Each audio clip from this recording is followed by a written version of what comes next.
No ar o TH Mais Esportes e o Paulistão começou. O Novo Horizontino que jogou bem, mas perdeu para o Santos.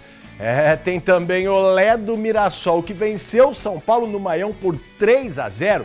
Na Série A2, o empate do Grêmio Prudente e a vitória do Votuporanguense. E a Copinha, que segue sendo protagonista por aqui. O Grêmio Prudente e o golaço de bicicleta que garantiu a liderança.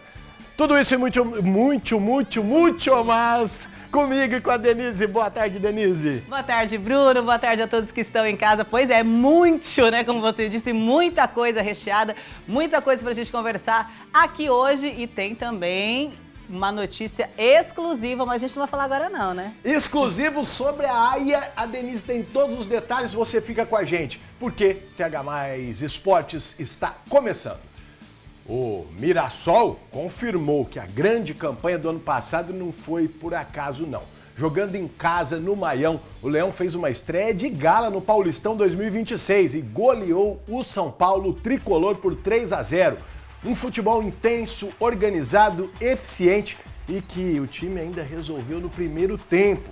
Terminou a partida com direito a gritos de olé da torcida. Você acompanha as imagens. O Lucas Mugni, o Alisson e o José Aldo foram os protagonistas. Eles que marcaram os gols dessa vitória importante, que já coloca o Mirassol entre os líderes logo na primeira rodada do estadual. Enquanto isso, o tricolor paulista vai aprofundando, né? Vai mergulhando cada vez mais numa crise que também é política, que envolve investigação criminal e tudo mais. Mas falando desse jogo, Denise, parece que 2025 não acabou para o Mirassol, né? Continuou com a mesma pegada e fez uma partida muito boa contra o São Paulo, que está fragilizado sim, mas não podemos tirar os méritos aí do Leão, né?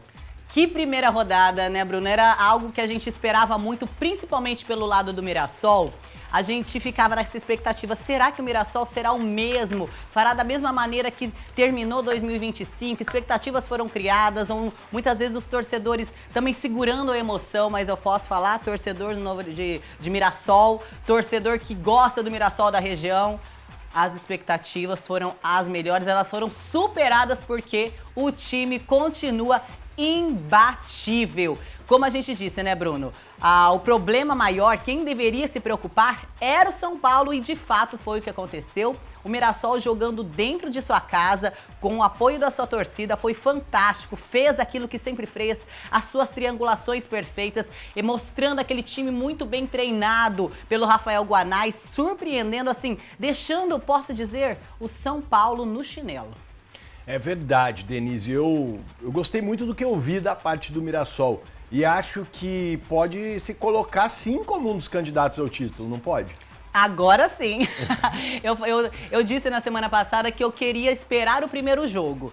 Agora sim eu posso falar pra você, eu acredito que o Mirassol vai brigar pelo título se manter o que eu vi ontem, viu? Porque eu consegui assistir o jogo todinho ontem, eu falei, se conseguir manter o que fez ontem, vai brigar sim. O Danielzinho, né, trocou de time, será que ele se arrependeu já nessa primeira partida? Você sabe que eu fiquei pensando muito nisso, Bruno, mas assim, a gente sabe que o Mirassol fez uma campanha excelente, mas o São Paulo ainda continua sendo um dos grandes, então talvez tenha sido um sonho de criança jogar em um time grande, talvez a parte financeira ali também contou bastante, mas a gente não conseguiu ver o Danielzinho que a gente via no Mirassol. Pra mim, isso é verdade. O tricolor paulista, o Danielzinho, eu concordo com você, porque o São Paulo, pra mim é o time brasileiro com maior projeção, conquistas internacionais. Sim. Então, realmente está num grande time. Agora, o São Paulo precisa se atentar, porque o campeonato ele é bem mais curto e pode acontecer um rebaixamento.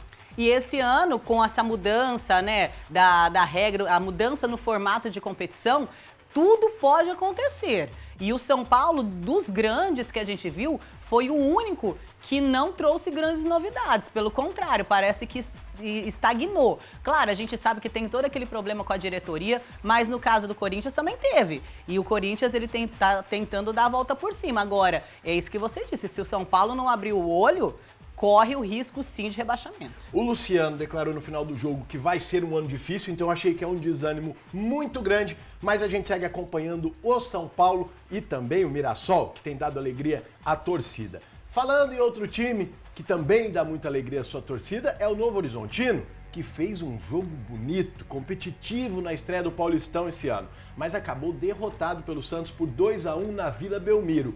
O Tigre saiu na frente ainda no primeiro tempo com o Diego Galo e foi melhor durante boa parte da partida. Na etapa final, o Santos reagiu, empatou com o Gabigol na sua reestreia e virou com o Tassiano, garantindo os 3 pontos. Apesar do resultado, a atuação do Novo Horizontino fora de casa deixa boa impressão para a sequência do campeonato. Denise, você acha que o Novo Horizontino merecia essa vitória pelo que jogou lá na Vila, que é muito difícil jogar lá?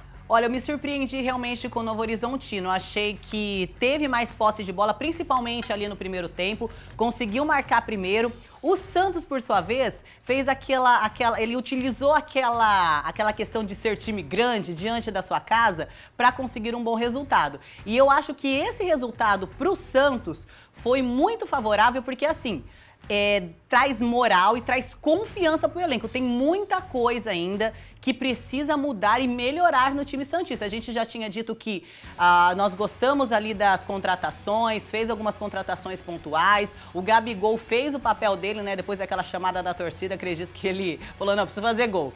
Mas tem muita coisa ainda que o Santos precisa melhorar. Neymar voltar. Tem a questão da volta do Neymar, mas essa vitória traz moral para a equipe do Santos e pelo Novo Horizontino, fala que também o Novo Horizontino tá na briga, tá no páreo, porque jogou muito bem. Faltou ali segurar ali melhor as oportunidades e faltou concluir, que a grande dificuldade do Novo Horizontino, que a gente via no Campeonato Brasileiro, era a falta de conclusão.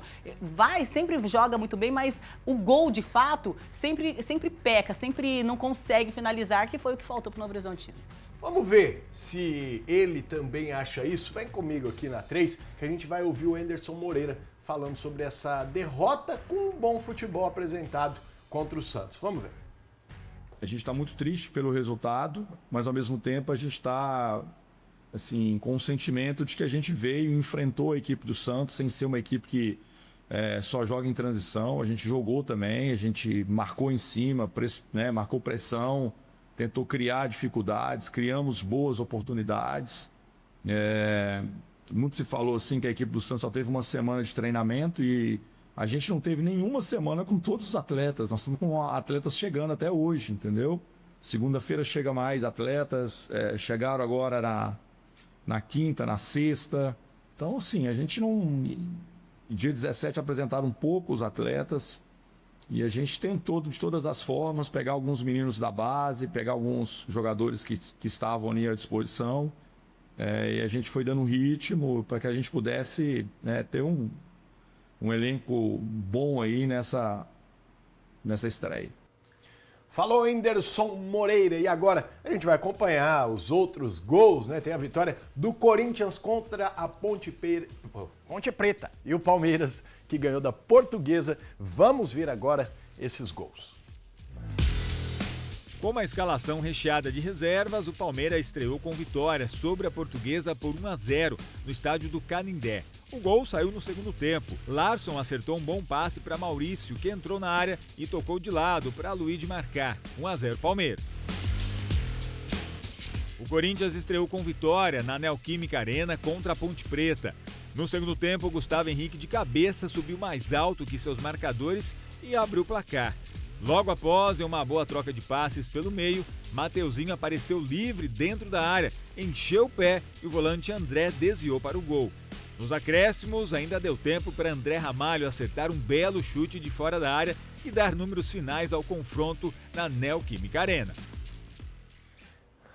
Que golaço do zagueirão. Eu acho assim, é ótimo começar o ano com vitória pro Palmeiras, pro Corinthians, mas os adversários também não pode servir muito de parâmetro, né, Denise? Pelo lado do Palmeiras, a gente sabe que o Palmeiras tem uma superioridade em cima da Portuguesa. Acho que o grande desafio mesmo vai ser esse próximo confronto nessa quarta-feira, que vai ser contra o Santos, para ambas as equipes, né? A gente vai conseguir enxergar ali as duas equipes como de fato estarão neste Campeonato Paulista. E pelo lado do Corinthians, não tem nem o que falar, né? O Corinthians, sem Yuri Alberto, sem Memphis Depay, conseguiu aí fazer um bom jogo, jogando bem. O que eu falo assim, o Corinthians, além de fazer os 3-0, jogou bem. Então isso já é algo positivo. O Corinthians, tal qual o Mirassol, parece que não acabou 2025. Mas eu achei que essa ponte está muito fragilizada, tá com transfer ban, não conseguiu registrar os jogadores, apesar de ter sido campeã da Série C, mas ainda não é parâmetro. Mas o que importa para o Palmeiras, para o Corinthians, é o que a gente vai ver agora na tela. É a classificação do Paulistão, porque já saíram na frente, assim como o Mirassol. E a gente tem aqui o São Bernardo, destaque do São Bernardo. Grande São Bernardo, que venceu por 4-0. E o São Bernardo tem o goleiro Alex Alves, que é nascido aqui na cidade de Araçatuba, revelado por aqui. Voltou a ser titular, então o meu destaque é para o São Bernardo. E os que venceram: Corinthians, Mirassol, Santos, Bragantino e Palmeiras. Depois tem com empate Guarani, Primavera, Velo Clube, Botafogo. E as derrotas: o 11º para baixo, Novo Horizontino, Noroeste, Portuguesa, Ponte Preta, e olha lá, pela questão do saldo, tá na zona do rebaixamento, São Paulo e Capivariano. Melhor sorte ao tricolor, eu acho que isso vai mudar. Gente, tá aí a classificação, a gente vai pro intervalo, mas ainda hoje você fica ligado que tem notícia exclusiva e super importante sobre a AIA, a gente volta já.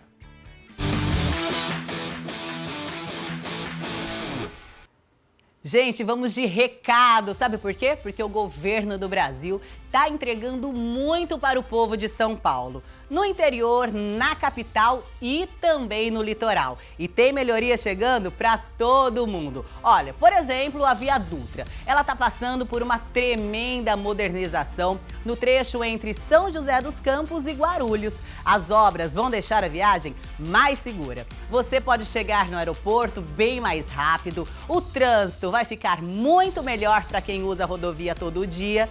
E vem aí uma obra histórica, a mais esperada. O túnel que vai ligar Santos e Guarujá será o primeiro túnel embaixo d'água da América Latina. É, gente. E a travessia vai cair para cerca de 5 minutos e você vai poder passar de carro, de bike e até a pé. Vai ser demais, né? E quer mais? A vacina contra a dengue 100% produzida no Brasil. Expansão da linha 2 do metrô em direção a Guarulhos e a maior operação contra o crime organizado da história, a Carbono Oculto. É, meus amigos, o governo que zerou o imposto de renda para quem ganha até R$5 mil é o governo que também investe em obras, segurança, saúde e transporte para melhorar a vida de todo o povo de São Paulo. O governo do Brasil do lado do povo brasileiro.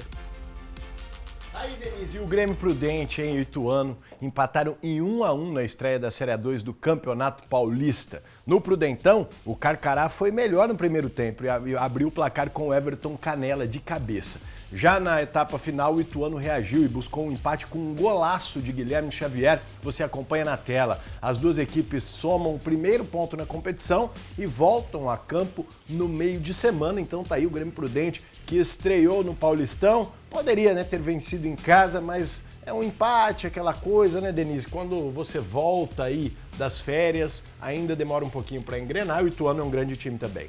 Exatamente, concordo com você, né? Estreou contra uma equipe já de tradição, uma equipe forte. Pô, e o empate pro primeiro jogo, podemos dizer que não é um mau resultado, né? Tem muita água para passar por baixo dessa ponte ainda, mas já dá pra gente fazer uma prospecção do time do Grêmio Prudente, que fez uma boa campanha na Copa Paulista e acredito que vai fazer uma ótima campanha agora na Série A2. O Grêmio Prudente teve uma reformulação, acho que até a coisa engrenar realmente, né? O treinador se manteve, mas eu acho que a expectativa é muito alta para o Grêmio Prudente, a gente vai acompanhar por aqui. Continuando em A2, vamos falar sobre o Votuporanguense, que começou na Série A2 do Campeonato Paulista com vitória. Foi melhor que o Grêmio Prudente, né? Jogando em casa, na Arena Plínio Marim, o Cave venceu o Água Santa por 1-0. O gol saiu logo no início do jogo com o Fernandinho e garantiu os primeiros 3 pontos do time de Votuporanga na competição. O Votuporanguense já mostrou sua caixa de ferramentas. O Água Santa não é um time bobo, não. A Votuporanguense é um outro time de destaque da nossa região. A gente sabe que nesses últimos anos vem crescendo positivamente e já na sua estreia já mostra que chegou chegando, né? Já mostra que realmente vai dar trabalho aí, principalmente para equipes de tradição, como é o caso do Água Santa. Tá certo. Votuporanguense, Grêmio Prudente, tem expectativa para esses times? Você acha que eles podem beliscar essa vaguinha, esse acesso? O que você acha? Se fosse para arriscar hoje, Bruno, com certeza eu arriscaria na Votuporanguense. Mais do que no Grêmio Prudente? Mais do que no que o Grêmio Prudente, pela campanha desses últimos anos. O que eu tenho visto lá em Prudente, né? Você sabe, Araçatuba, Prudente, né? 101 FM, SBT, eu confio muito nesse Grêmio Prudente. Eu acho que esse ano pode sim acontecer o acesso, até pelo bom resultado, como você disse, na Copa Paulista. Mas você sabe que o Grêmio Prudente tem uma outra situação que essa semana rodou o Brasil. E é sobre isso que a gente vai falar agora. Copinha na tela. PH+ SBT na cobertura da Copinha 2026. Oferecimento Doa, a Casa do Hot Dog.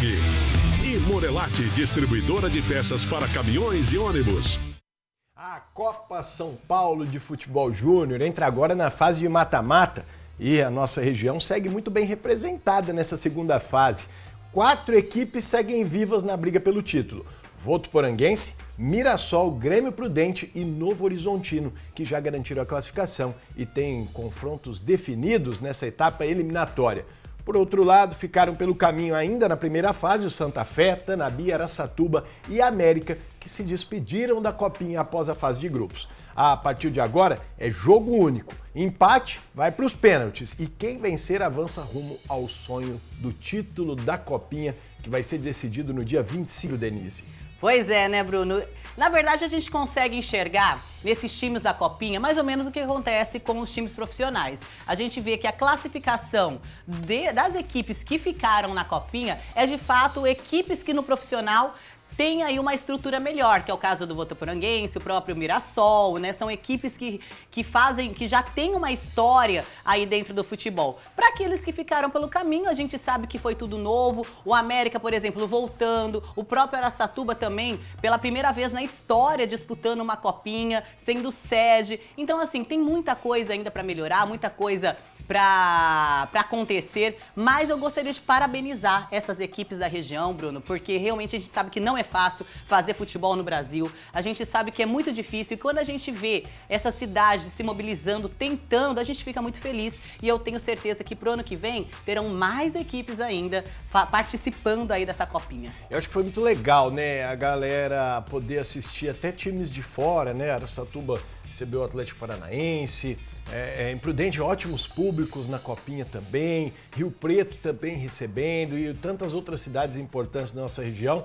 Então, eu acho que o saldo é muito positivo, mesmo que algumas equipes, como a gente falou, ainda não se classificaram. Completamente, Bruno. Olha, nós fizemos alguns jogos da Copinha, né? Fizemos as transmissões, então a gente pôde acompanhar um time como o Atlético Paranaense, que é um time que tem muita estrutura, então os jogadores do próprio Araçatuba, do próprio Maricá, que teve aqui por Araçatuba, a primeira vez na história também disputando a Copinha, o Osasco Sporting também, então a gente pode ver a diferença de estrutura, como isso funciona, a torcida abraçando também, lotando os estádios da nossa região. Isso daí é um crescimento muito grande para nossa região. Geralmente o pessoal de São Paulo está acostumado com isso, mas aqui quando a gente vem para o nosso interior, a gente geralmente não tem acesso, era somente pela televisão. E quando a gente consegue ter isso daqui, tem que realmente aproveitar. Maravilha! E continuando, falando de Copinha, vamos mostrar agora um dos gols mais bonitos desta Copinha. Eu acho que é o mais bonito, disparado para mim. Se puder disputar com o Prêmio Puskás, tá na tela aí. É no Prudentão, o Grêmio Prudente venceu o Ceará por 2-1 na sexta-feira e garantiu a liderança do grupo. E o gol da vitória foi daqueles para guardar na memória. Bicicleta de Carlos André, já perto do fim do jogo, levantando a torcida e fechando a campanha perfeita do Carcará na primeira fase. Vamos ver de novo? Olha lá, você tá olhando aí, o cruzamento chegou, que golaço, praticamente ali da marca do pênalti, agora mais pertinho. Ah, Denise. E você sabe o que ele foi? Ele foi consciente, porque ele ficou doido pra tirar a camiseta pra dar aquela rodada, mas ele sabia que ele poderia tomar um cartão amarelo que poderia prejudicar ele, ele segurou, mas parabéns, belíssimo gol. Muito difícil acertar uma bicicleta dessa. Já fez gol de bicicleta? O que você acha? Só assim, eu pedalar realmente uma bicicleta, alguém jogar uma bola... Gol de bicicleta, literalmente, isso, né? Porque é o seguinte, o Carlos André, o autor do golaço deu aula realmente pros marmanjos que tiram a camisa, acabam suspensos por causa de cartão amarelo, mas um golaço, a gente fala, às vezes tem uma pucheta, né? Uma meia bicicleta, essa é a bicicleta original que homenageia Leônidas da Silva. Que é isso? Não é? De fábrica. Não é verdade?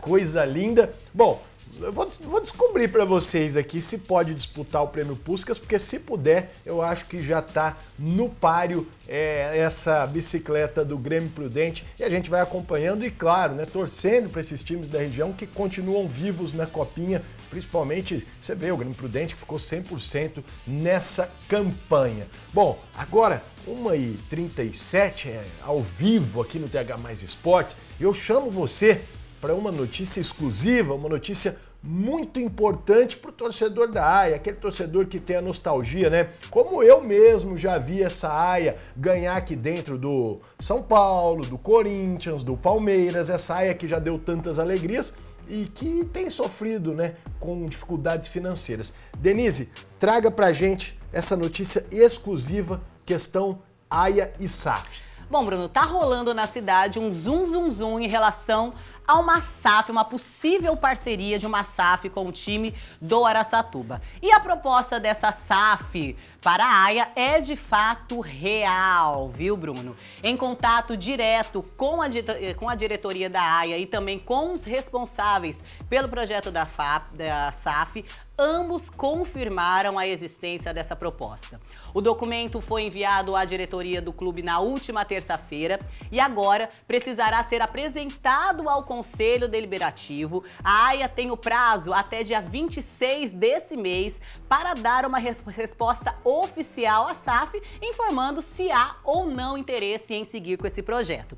A proposta prevê investimentos na casa dos 30 milhões de reais, com uma prospecção a longo prazo, e entre os objetivos estão o retorno da equipe à Série A do Paulistão e também a disputa da Série D do Campeonato Brasileiro. E olha só, em conversa com a diretoria da Associação Esportiva Araçatuba, ficou claro que há interesse nessa proposta. Porém, o clube ainda analisa o projeto de forma detalhada antes de qualquer decisão. A expectativa internamente é positiva quanto aí a um possível aceite, Bruno.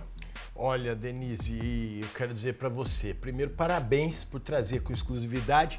É uma honra para mim estar do lado de uma comentarista desse gabarito, que sabe tanto de futebol, né, e que eu posso aprender bastante com você. Mas, falando da AIA mesmo, qual que é seu feeling, seu sentimento, que conhece, que acompanha o dia a dia da Associação Esportiva Araçatuba? Você acha que pode acontecer e pode ser uma virada na história da AIA? Olha, Bruno, quando eu fiquei sabendo disso, muitas pessoas me procuraram, muitas pessoas me mandaram mensagens e eu resolvi ir atrás, conversar com a diretoria, conversar com o pessoal da SAF para entender. Até porque eu sou, né, nascida em Araçatuba, tenho uma paixão significativa aí pela AIA e eu particularmente, Bruno, analisando ali, eu vejo a proposta como algo muito interessante aí para o clube, principalmente por envolver pessoas ligadas à cidade, são pessoas que amam a Associação Esportiva Araçatuba também e representa aí uma oportunidade concreta para que a AIA possa, podemos dizer aí, alcançar um patamar esportivo e estrutural como a gente sempre sonhou. Então acredito que seja algo positivo, sim. Vamos ter que aguardar agora o conselho, né, e também o próprio presidente Rodrigo, que caso venha a dar certo, o Rodrigo continua como presidente, viu? Porque a proposta inicial aí, 90% SAF, 10% associação. Aí ele continua como presidente da associação, deve vir um CEO da SAF, mas de antemão, antes de qualquer, né, se vai fechar ou não, parabéns aos empresários, né, que tiveram essa ideia, essa proposta e que não é fácil. Pegar dinheiro, colocar, tudo bem, é um projeto de SAF que pode vir a dar lucro, mas a gente sabe de toda a dificuldade que é fazer futebol e se for para ser bom para a AIA, bom para o nosso esporte regional, tomara que dê certo e boa sorte à AIA, né? Assim como outros clubes da região que viraram SAF e a gente tem visto tantas alegrias que tem dado aos torcedores, não é isso? É isso daí, é isso que a gente espera, que sempre seja algo positivo para a cidade, para os torcedores, como o próprio pessoal da SAF ali me informou, eles não são o salvador do mundo, não. A promessa não é nós vamos salvar a AIA, não. Eles vão trabalhar, né? A promessa é de um trabalho e, quem sabe, algo positivo aí ao longo desses 10 anos. Tá certo, notícia então sobre Sociedade Anônima do Futebol para a AIA. E a gente vai falar agora da agenda na tela, o que a gente vai ter essa semana. Vamos ver por aqui. Copinha 2026, Votuporanga, hoje às 7 da noite, já é fase decisiva. Votuporanguense contra a Chapecoense, a querida Chape. Quero que você fale o que você acha que vem nesse jogo. 2 times tradicionais, mas eu aposto no Votuporanguense, que estará jogando em casa diante dos seus torcedores. Então tá certo, a gente aposta e torce também. Em Bálsamo, hoje, 6h30 da tarde, Goiás contra Mirassol. Olha, Bruno, esse jogo aí vai ser difícil pro Mirassol, viu? Mas vamos torcer pro Mirassol? Vamos torcer pro Mirassol? Os meninos não estão voando como estão o time principal, mas vou torcer pro Mirassol. É verdade. Acho que tudo pode acontecer. Tá em casa também, Bálsamo ali do ladinho. Tá ali do lado, com torcida a favor. Em Prudente, no Prudentão, 7 da noite, Grêmio Prudente e Osasco Sporting. Pedreira também, fiz esses jogos do Osasco Sport, é uma equipe muito difícil, mas vou acreditar no Grêmio Prudente. Em Mogi das Cruzes, amanhã às 11 horas da manhã, deve estar fresquinho, né? 11 da manhã no Brasil, no verão, enfim. Fortaleza, que caiu para a Série B, para o time principal, contra o nosso Novo Horizontino. Claro que eu vou puxar a sardinha para cá, né? Novo Horizontino. Tá certo, então a agenda da Copinha, a gente vai acompanhando tudo. E antes de terminar o programa, Denise, eu queria falar sobre essa situação, a gente falou no comecinho um pouquinho do São Paulo. Por quê? O presidente, né, o Casares, ele tá aí passando por uma investigação, o clube, questão de depósitos, saindo notícias o tempo todo, se divide a questão entre o futebol, entre acusações. E o que você enxerga? O que o São Paulo precisa fazer? Você acha que o presidente precisa renunciar? Ou você acha que ele vai acabar sofrendo esse impeachment? Qual que é a sua opinião sobre essa crise muito grave que acontece lá no Morumbi? Olha, a gente vem acompanhando, Bruno, as investigações, muita coisa, né, aparecendo, muita coisa. Eu acho difícil o Casares se livrar de um impeachment. Ainda o São Paulo fez uma reunião com seus conselheiros, parte do conselho lá, um conselho especial até que foi pedido para não foi solicitado impeachment, mas eu não sei não, eu acho que vai dar impeachment. A gente vai acompanhar. Acabou o programa. Até sexta, um abraço para você. Tchau, tchau.